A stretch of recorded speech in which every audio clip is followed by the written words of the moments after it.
On today's show, the Atlanta Hawks flip the script in a big way. They go down by 23 points in the first half, only to completely change the game from there, dominating the Knicks from that point forward, winning by double digits. And Dejounte Murray was the headliner, the centerpiece, the storyline of the night. He had a career-best 36 points, and Trae Young left the game, ended up coming back, so all is well there with his eye contusion. But lots of positivity despite a really rough start for the Hawks. We'll get into all the details and more coming up.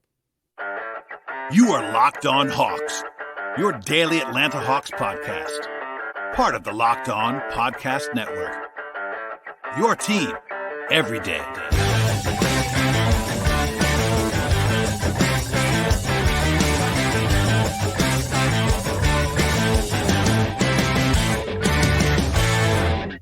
Hello, friends. Welcome to episode 1341 of the Locked On Hawks podcast. I am your host, Brad Rowland, coming to you on a Wednesday evening into Thursday. And today's podcast is brought to you by PrizePicks. First-time user can have a 100% instant deposit match up to $100 with promo code Locked On. That is PrizePicks.com, promo code Locked On. And I should also tell you at the top of the podcast that today's show and all of the shows can be found across podcast platforms. And we encourage you to make us your first listen each and every day on Apple Podcasts, or Spotify, or Stitcher, or even on the video side over at YouTube. And today's show will be myself kind of breaking down what became a very strange game, also a nice win for the Hawks in the end. The Hawks win this game by a final score of 112-99 up in New York at MSG against the Knicks. And if that's all you knew, it'd be pretty normal. You know, the Hawks were underdogs slightly in this one, but they certainly are capable of winning against a team that I think they're better than in the Knicks. But if I then told you the Hawks were down by 23 points in the first half, it'd be a little bit weird. So the Hawks trailed 51-28 after 17 minutes of action. Bad defense, bad offense, bad everything for the first quarter, almost quarter and a half of the game. And then from that point forward, it was 84-48 in favor of Atlanta, totally changing the game. Dejounte Murray was the story of the night. Had a career best 36 points. We'll come back to him later on in the show, but he was certainly storyline number one for Atlanta beyond the fact they just turned the game around in the middle of it. But definitely a mixed bag on some level. At the end, it's certainly a nice result, and also a nice result for the road trip going 3-2. Anytime you can have a winning road trip that's that long and faces some pretty decent teams, that's not too bad of a result. And while there was lots of frustration in the first half, it was definitely evaporating over the course of the game on the way to a win. So as we always do on the podcast, if you're a new listener, welcome aboard. And what we do here is dive into the game itself, kind of the pregame context, the way that the game flow certainly went, some takeaways, some of the numbers and all that fun stuff. And then it's some player evaluations at the end of the podcast. But we'll get into this one a little bit more here at the top. And, you know, actually I did a mailbag podcast I should at least plug on Tuesday evening into Wednesday. At the end of that show, by the way, the whole thing is worth listening to still. It's still very much relevant at this point. But I did a pretty extended Knicks preview, like a 7 or 8 minute Knicks preview. So I'm not going to be too much about that game, pregame stuff coming in. But the Knicks were in a weird spot in which they were 3-3, but they were 3-0 at home, 0-3 on the road, and they had beaten 3 bad teams and lost to 3 good teams. So it was like this very interesting, very symmetrical profile from the Knicks. And they actually got a couple guys back in this one. Cam Reddish, old friend, who was listed as questionable in this one, actually made his first time he's ever played against the Hawks in his career, because the last year he was not playing for the Knicks when they were playing the Hawks in the second half of the season. So good to see an old friend there. And then Quentin Grimes made his season debut for the Knicks in this one late in the game. The Hawks had a question on the injury report coming in. Okongwu was listed as questionable with the left shoulder soreness. He left the game, of course, on Monday with at least some visible pain. Ended up playing, and sort of left a question that was unanswered at this point, because we were kind of wondering aloud what it might look like if the Hawks did not have one of their players. But later in this game, we actually found out a little bit more about that with Trae Young missing some time. But anyway, only Bogey out for the Hawks, and really Bogey was the only guy out for either team in this spot. The Hawks, as I mentioned before, were underdogs in this game. BetOnline, our friends over there, made the Hawks about a 2.5-point underdog at the start of the contest. Not a huge surprise. I think the Hawks are better than the Knicks, but with home court and the very end of a road trip, not a huge surprise to me that the Hawks were underdogs in this game. I would have picked the Hawks narrowly, as I said on the show on Tuesday, if Okongwu played, and he did. So I would have gone that way, but still not like a crazy out of the ordinary line in my mind coming into the night. But basically, I was asking some questions before the game started, like who was going to win these battles. Like one of them was ball security, because both these teams are really awesome in taking care of the ball traditionally the last couple of years. One of them also was rebounding, and the Hawks ended up winning both of those. That wasn't the whole story of the game, but that was certainly two of the bigger details in this one in my mind. But the Hawks, as I mentioned before, really, really bad for most of the first quarter and a half of this game. They missed their first 6 shots. They trailed 5-0. Capella had 3 offensive rebounds in the first couple of minutes. The third one was the only bucket, sort of the first bucket of the game for the Hawks. A nice little bounce pass to John Collins for a dunk. But Capella had a truly horrible miss at the rim on a putback attempt, and that was kind of a microcosm of the Hawks shooting. We'll come back to it, but the Hawks were like 9 of 37 at one point from the floor in this one. It was just like a complete disaster of shot making. And by the way, the Knicks had a similar drought in the second half. So like anytime you have that kind of shooting drought in the NBA in particular, it's defense and offense. Like you can't just be responsible for that on your own. Every NBA defense has quality options on it. But yeah, kind of a perfect storm there on both sides there. Murray was guarding Jalen Brunson, as you might expect, with Trey kind of hiding on Evan Fournier in the early going. The Hawks had one run in the first quarter of a 7-0 little push, take the lead. They were going after Jalen Brunson, who had 2 fouls, and he's a pretty vulnerable defender. Like Brunson's definitely a tough guy, but he is small and he is targetable. Not quite on the same level as Trey, but certainly not someone that you're going to be able to avoid if you are the Knicks from like at least trying to hide strategically. Rotation-wise, very similar to the normal stuff from Atlanta, at least until the second half when Trey had to leave the game. But Okongwu early on, the only thing that was a little bit different from Wednesday compared to Monday was that in Monday's game, I speculated that it was sort of matchup related. They brought AJ Griffin in before Aaron Holiday on Monday because of the fact that the Raptors just kind of had nowhere to hide for Aaron Holiday defensively. It was back to the normal rotation with Aaron Holiday playing more. In the first half, the bench was very bad. It was better in the second half for sure. And the Griffin ended up playing, but only because, at least some, because they were trying to kind of juice the offense a little bit later on. But generally speaking, fairly normal stuff on the rotation side. Defensively, the Hawks were not buttoned up early in this game. The Knicks were shooting the ball very well, but the Hawks were giving a lot of penetration, lots of breakdowns on the perimeter, making life difficult on Okongwu and Capella at the back line. They're sort of having to overhelp and the traditional Hawks breakdowns that they've had in the last couple of seasons. They tried some zone. It was pretty ineffective the first time around. I thought it was much better later in the game, which also was echoed by Nate McMillan after the game. He sort of credited the zone for some of the turnaround. That's probably a little bit overstated for me, but at least it worked a little bit later on in the game. On offense, this was my friend Glenn Willis's point on Twitter that I thought he was right about. But Dejounte Murray had some passing issues early in this one that were kind of reminiscent of the rest of the season so far. At least reminded of that, not in a bad way. He's still a really good passer, but he doesn't have that same pick and roll connection with, in particular, Capella, but even with Okongwu and Collins that Trae Young has. That's just kind of something you have to have reps on. So no real concerns there. But Dejounte loves bounce passes in a way that Trae loves lobs, and because the guys are used to catching Trae lobs, bounce passes are a little bit more difficult, especially for guys like Capella who are not used to that. So that's just something to note looking forward. But what really the wheels came off for the Hawks for about like a 7 or 8 minute period was late in the first quarter. It was a 14-0 run by the Knicks. There was an awful turnover by Aaron Holiday. Trae Young missed 4 straight shots during that offensive outage. And a wild twist, the first bucket after that was actually Clint Capella's most difficult shot of the night, probably. Took this like weird hook shot that he ended up making. But that was kind of it. The Hawks only had 2 points in the last 4.5 minutes. This is a crazy stat. Trae Young missed 8 shots in the last 4 minutes of the first quarter. It was just a perfect storm. They weren't like terrible shots. They weren't great either, but he was 2 of 12 in the opening period. He was not alone either. There was definitely a lot of other guys missing shots. The Hawks were down by 11, and honestly fortunate to be down by 11 because they were 8 of 30 in the first quarter of this one, plus 4 of 7 at the line, comically bad shooting. And, basically that's kind of the story of the first quarter. Like they weren't playing all that well, but the shooting, like you can't fake 8 for 30. That's just kind of a ridiculous number. And then it actually got worse. In the second, the Knicks had a 12-3 run to open things up. It was a 26-5 overall run by New York, and the Hawks were down by 20 in a hurry. They had 5 points in an 8-minute stretch between the end of the first quarter and the beginning of the second quarter. And as I said before, the Hawks were 9 of 37 from the field in the first 16 minutes of the game. The bench unit was just dreadful. They got nothing at all early on from either one of the Holidays or Jalen Johnson. Those guys were all bleeding. Now, again, everyone played poorly other than Murray in the first half. I would say almost everyone played badly, but especially when the Holidays and Jalen were on the floor, they just got absolutely killed. They went to AJ Griffin with 8 minutes left in the first half, and this is the first stint of the season where John Collins played center in a competitive portion. So there were 2 instances in this game.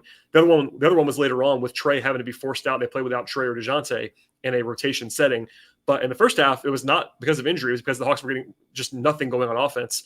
It felt like a desperation-ish kind of thing from Nate, but I also kind of liked it because they they couldn't score, they went to AJ Griffin basically in place of a center, and they played Collins at the 5 with Hunter at the 4, Griffin, and then the perimeter guys of Trey and Dejounte.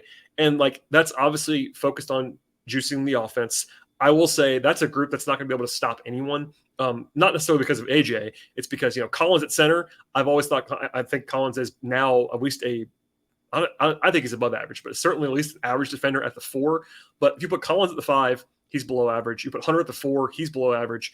AJ Griffin as a rookie right now is definitely below average at the 3. And then you throw in Trae Young, and like Murray's a good defender, but he can't fix everything. That unit's not going to be able to stop anybody. So you're looking to sort of increase the variance, maybe score a bunch.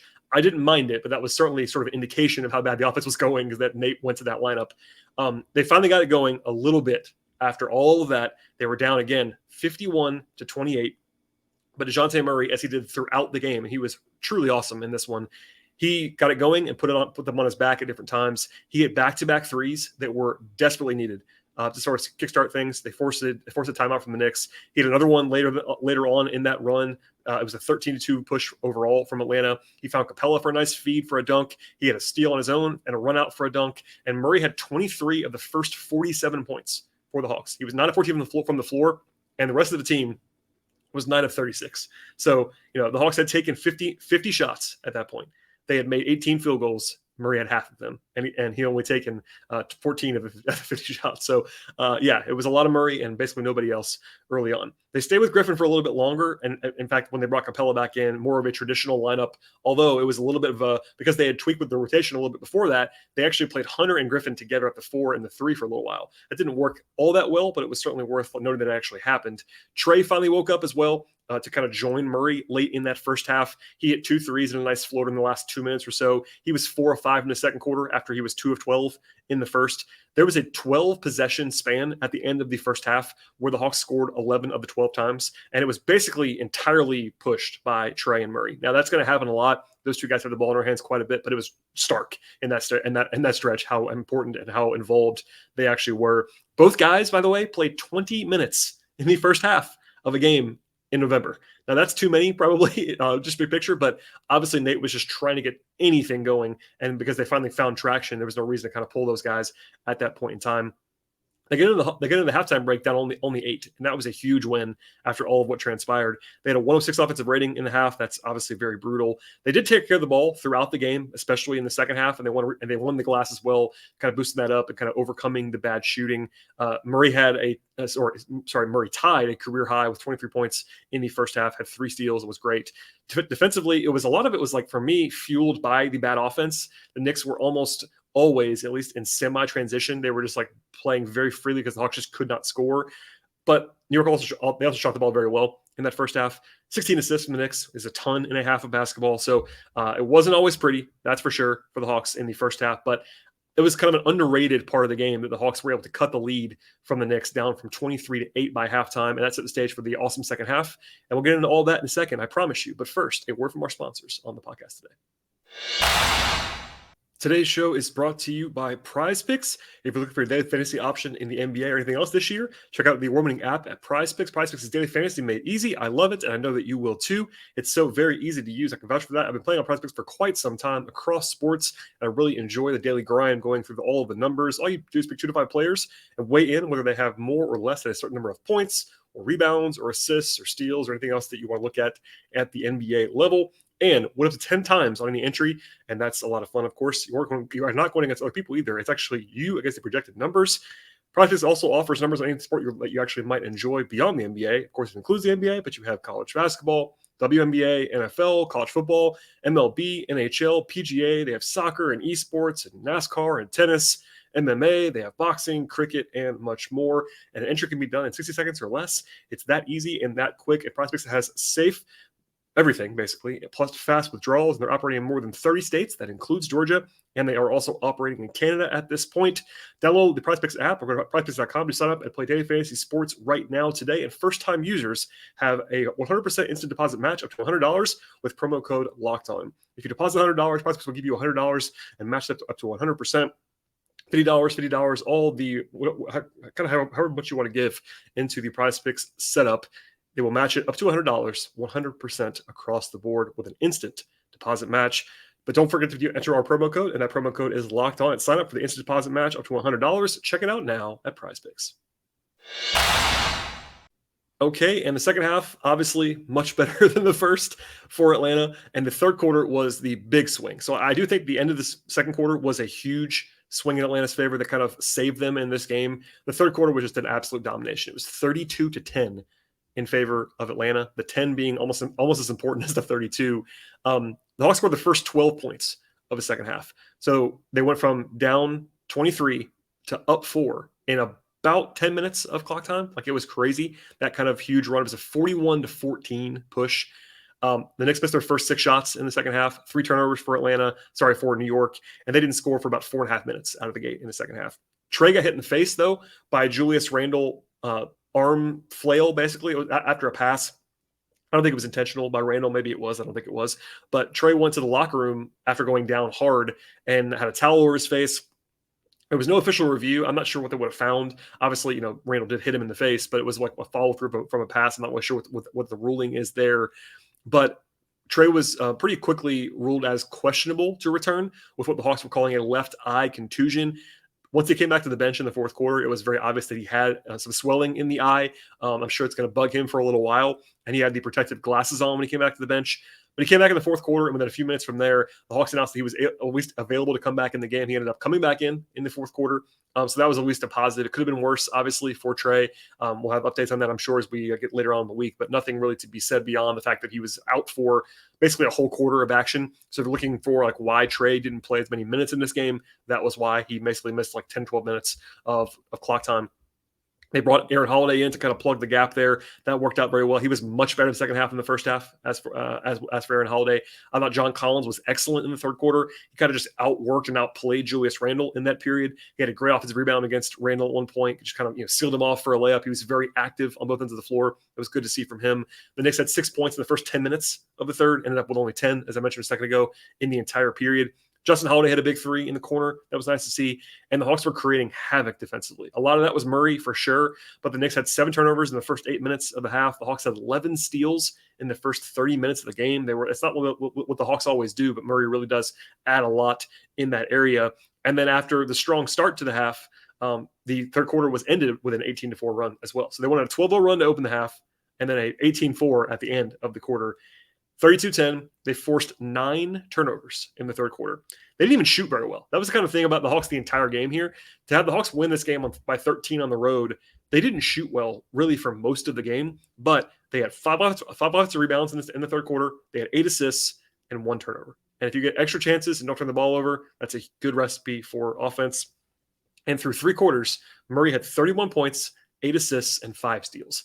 That would have been a great game for him, and he only did it in 3 quarters. So, it wasn't academic from there. The Hawks did have to kind of close things out in the fourth. They ended up losing the fourth quarter actually by 1 point, but most of the work was done in basically the 18 minutes between the middle of the second quarter and the entire third quarter. The Hawks were just absolutely dominant in that stretch. In the fourth, as I mentioned before once, the Hawks had to finally go for the first time all season with a non-garbage time lineup that featured neither Trey nor Dejounte, because they couldn't really ask Murray to play the entire second half, and Trey was still in the locker room. So they went to the holidays together, Aaron at the point, with Hunter, Jalen Johnson, and Okongwu. So basically Hunter in place of Murray with that traditional fourth quarter starting lineup. Hunter was actually pretty good, I thought, in the second half. For the most part, that was good to see from him, and they kind of ran a lot more through him without Murray on the floor. They were -4, I will say, in that push, which is not good. It's like a 5-minute stretch with -4. It's pretty good. It's pretty bad, actually, generally speaking. But in that circumstance, only having to lose that 4 points there with nobody to create offense on the floor, that was probably a small win. And in fact, they actually started out pretty well there. And I know I talked about their run a few different times, but the extended run, the highest that actually reached was a 67-26 extended run from the Hawks when they went up by 18 points in the fourth. Trey came back in with about 7 minutes to go, up by 10. So it was not over by any means when he came back in the game. But immediately, by the way, I should have mentioned this before I go off of that stretch without him. Aaron Holiday had this incredibly impressive highlight chase down block on Obi Toppin, who is like a center-sized human being. That was funny to see. But once Aaron came out and Trey came back in, it was an immediate 8-0 run to put the game away. Trey had a nice, really a beautiful pass to Capella on a lob. A nice catch by Clint as well to catch that one and finish it. on the next possession, Hunter hits a three. Next possession, Murray hits a three for his new career high in scoring, and the Hawks are up by 18 with 5 minutes to go. And that was basically the exclamation point for the night. It was basically putting the game away at that stage. The starters kind of probably played a little bit too long, honestly, down the stretch, but it was not academic. So Nate kind of stuck with his guys until mostly to the very end of the game. And that was the end of that.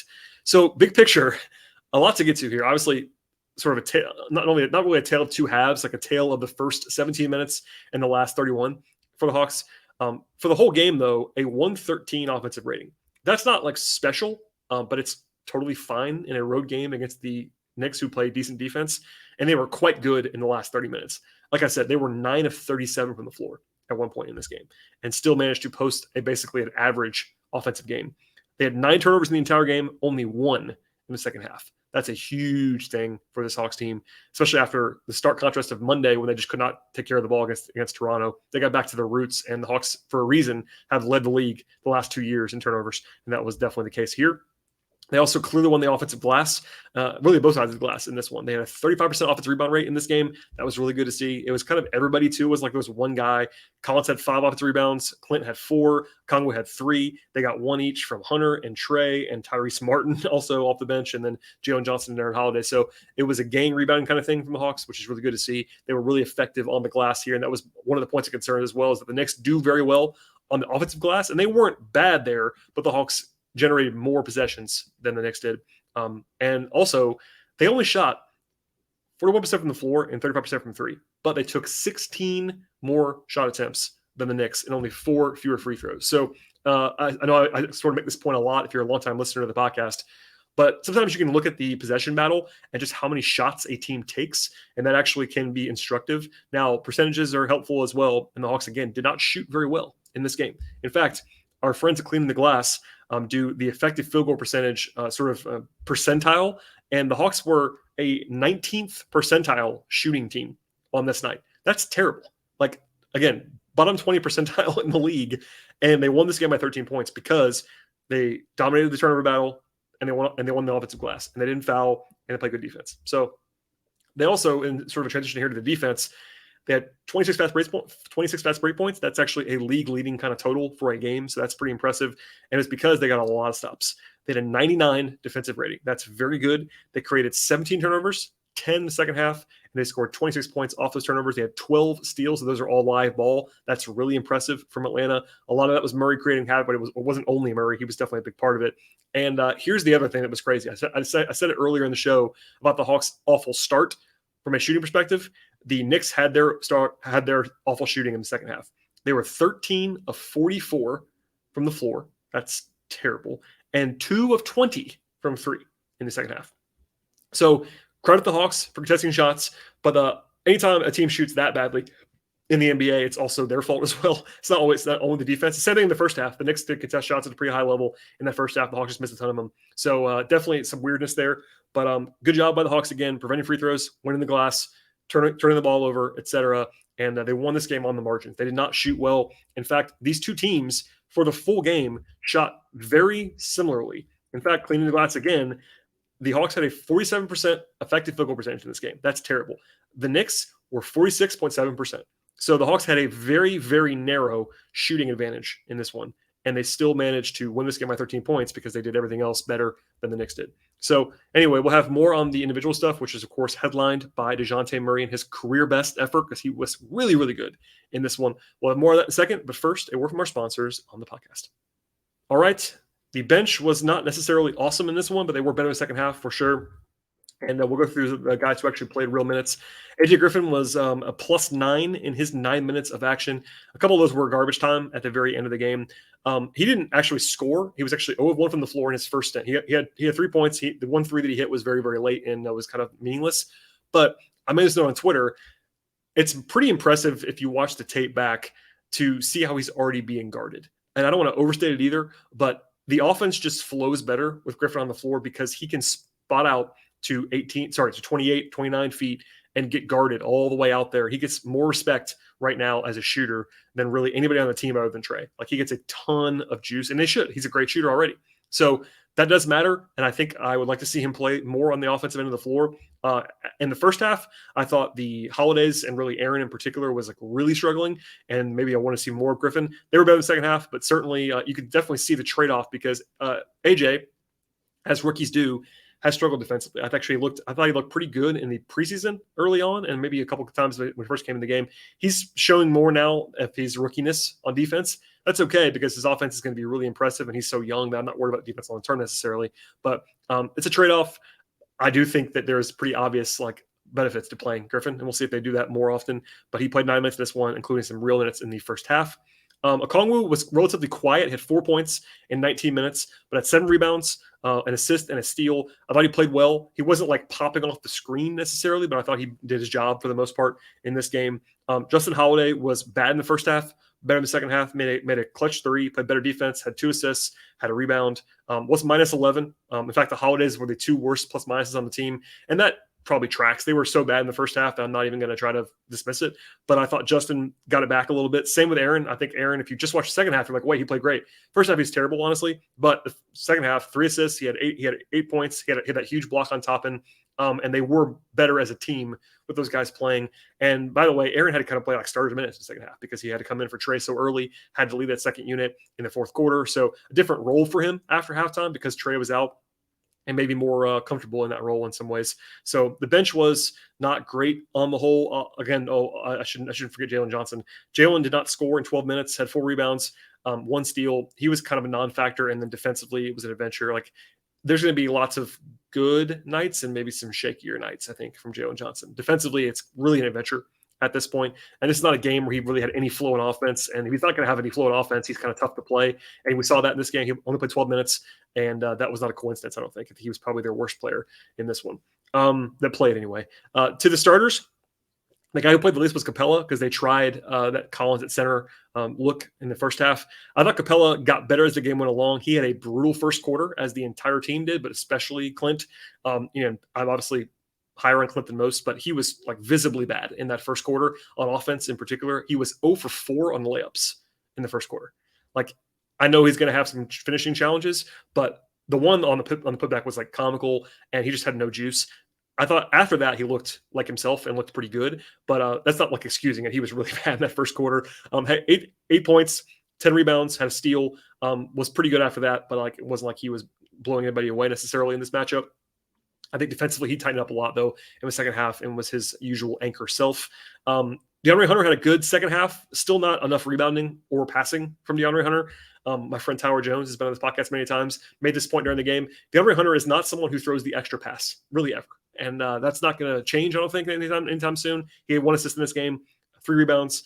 But he did take 21 shots, took up a lot of usage in the second half when they kind of had to have him do that. He wasn't efficient. Like, he had 21 points on 22 shooting possessions. That's not really very good, but he was better in the second half. Had a steal and a block, so it wasn't like he was bad either. Just kind of had some Hunter-like moments and they get to the rim a few times in the second half, which was good to see. Collins, same sort of story. He was better in the second half than the first, like most guys were, but 12 points, 13 rebounds, had a steal and a block, had 2 assists, plus 14 in his 31 minutes.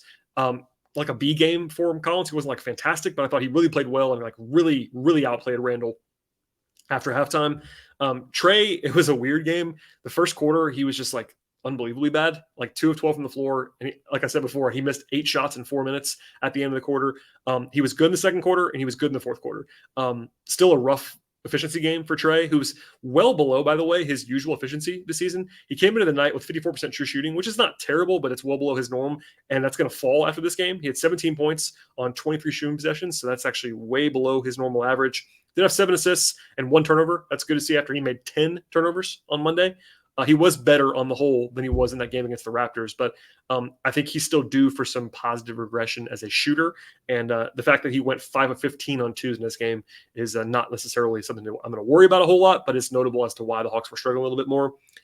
And then lastly, Dejounte Murray, who was truly brilliant in this game. Like, if you want to have the epitome, the example, however you want to say that, of why the Hawks wanted Dejounte Murray, it was this. I've already seen tweets from Dejounte and Trey. Trey said something about how this is why they brought him in.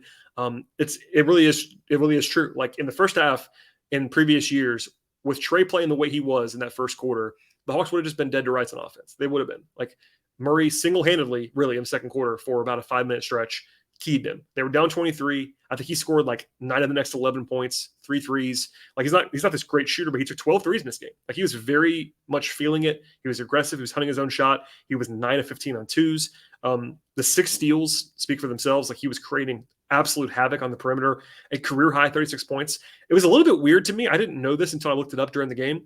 Dejounte's career high was 33 points. That seems very low for a player who was an all-star last season and averaged like 21 a game. Like normally if you average 21 a game and a big sample size and you're the number one option on your team, you just kind of stumble into a 35-point game at some point. But it's kind of like, maybe it's kind of like Collins, who just like has this glass ceiling of scoring. But yeah, he surpassed it in this one. Murray had 36 points. He was a game best plus 26. That's one of the times when plus minus actually does tell the story. It doesn't always do that, but he was by far, and I mean by far, the best player on the floor in this game. Not even close. He was dominant. He had 9 assists, 4 rebounds, had a block. 3 turnovers is totally fine for the guy who had usage like he did in this game. So I don't want to like overstate it. It's not going to like, I saw some takes like how this is his team now. I wouldn't go that far. Trey's still their best player, but in this game, he was their best player. Murray was, and he was awesome. And this is one of those things, like I'm sure Travis Schlenk was smiling broadly about bringing in this guy after this particular night because Dejounte Murray won in this game. He wasn't like the only guy who played well at any point, but he really was by far the standout. And this is sort of the Dejounte Murray game to this point through 8 games. It was definitely a career best in some ways. I will, unlike guys like Trey and DeAndre Hunter and John Collins, who I have literally seen every minute of their career. I can't say that about Dejounte Murray. He played with the Spurs. I saw him play a bunch, but he was not like a guy I was covering every single day. So I can't say for sure this is the best game of his career, but it looks like it might have been. I mean, the numbers and the way that all kind of went and the way he kind of won it for them, definitely one to write home about if you're Dejounte Murray. So a big one for him. One more stat there on Dejounte from Hawks PR. He's only the 3rd Hawk ever to have 35 points, 5 assists, and 5 steals in the game. He joins Dominique Wilkins, unsurprisingly, and John Drew, who was like an all-star level player in his day. So that's a pretty exclusive list. And yeah, Justin Murray, he was awesome in this one. So from here, the Hawks finished the road trip 3-2. And you kind of have to take that. Now, the loss on Monday in Toronto was not any fun for anybody. The loss in Milwaukee was like one of those nights. It's fine. So big picture, and I try to be level about this stuff. If you told me going into the trip, the Hawks would go 3-2, you have to say yes to that. You just do. Because, at tip-off, the Hawks were underdogs in 3 of the 5 games. They were favored in Detroit both times. They swept that series. But they were underdogs in this game. And the other 2, and the 2 games they lost, they were underdogs. So, like, with that sort of background information, going 3-2 on a 5-game road trip is a pretty big win. They should have been more than 4-1 probably in that homestand with the bad loss to Charlotte. But even then, like I think 5-3 is a totally reasonable performance through 8 games. They come home now. They have 2 days off, by the way. Thursday and Friday they are off before they return finally to State Farm Arena for the first time in 2 weeks on Saturday against the Pelicans. That's going to be a very interesting game as the Pelicans are a good basketball team, let's just say. The Pelicans are looking like they're going to be a real playoff contender. In fact, they're playing right now against the Lakers, so I don't know what their record's going to be, but they're 4-2 as I say this. So we'll see how they look, but that's a team that's definitely loaded. We saw them in Birmingham in person in the preseason as well, and they played their guys except for Zion in that game a lot. So interesting kind of test for the Hawks on Saturday. I am planning to have a podcast between now and then, so I'm not going to do a full Pelicans preview right now, but that'll be a nice test at home. And a lot of times it's kind of hard for teams to come back from a 5-game road trip and then also get up for that first game. In the Budenholzer era, the Hawks kind of famously struggled with that. So we'll see if they're up for that one, but should be a good crowd Saturday night. Pelicans in town, etc. Zion in town. I'm sure there'll be a lot of attention on him as a relatively local product from South Carolina, etc. So that'll be a lot of fun. But anyway, a nice win for the Hawks here, even though it looked very dire. I will not say this more than I probably should, but there were some very, very funny, angry, reactionary tweets in the first half that probably look a little bit silly right now. My mentions were full, and that's what happens. I mean, the Hawks were so bad in the first half, it's like hard to blame anybody. There were lots of people trying to fire Nate McMillan in the first half. There was lots of meltdown stuff in the first half, and they come back and win. It's kind of funny at the end of the day, but certainly a tale of 2 different games. In this one, the Hawks were brutal for 17 minutes, and they played really well for the last 31, and the end result was a nice road win. So that's it for me on this podcast and for this game. Please subscribe to the podcast on your podcast player of choice. If you want to help the podcast the most possible, what you can do is to subscribe and download the episodes across multiple channels. You can do it on YouTube by subscribing there and watching and letting it run in the background if you don't want to watch it necessarily live. If you want to game the system and download old episodes on Apple or Spotify or Stitcher or Podbean or anywhere that you like listen to podcasts, Overcast, all those places would definitely take all the support we can get. But also spread the word about the podcast. If you know a Hawks fan in your life that is not listening to the show, share it with them. We'll see if they enjoy the podcast. Also follow us on Twitter at Locked on Hawks. Follow me on Twitter at BT Rowland. We'll see you later on in the week.